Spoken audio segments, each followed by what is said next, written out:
In today's video, I'm going to teach you how to access your Hostinger hosting with SSH.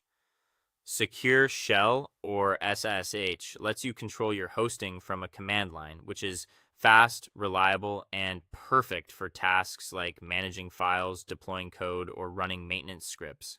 We'll keep things simple and walk through the exact steps from login to logout.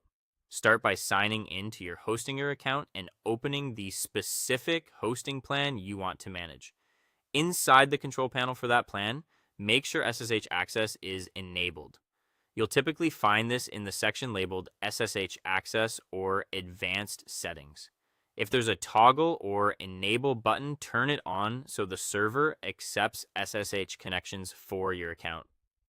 Next, locate your SSH connection details. You need three things: the host, the username, and the port.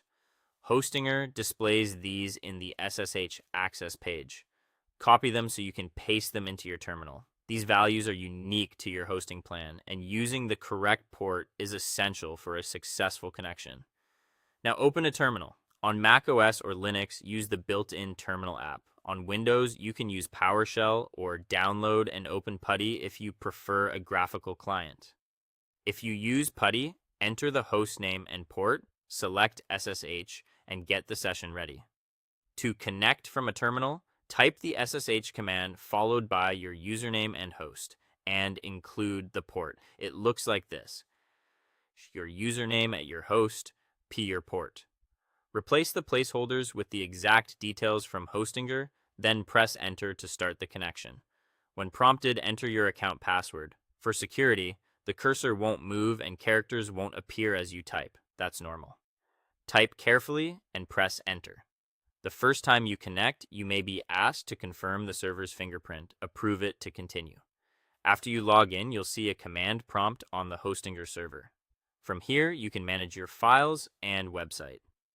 Common commands include ls to list files, cd to change directories, and pwd to show where you are.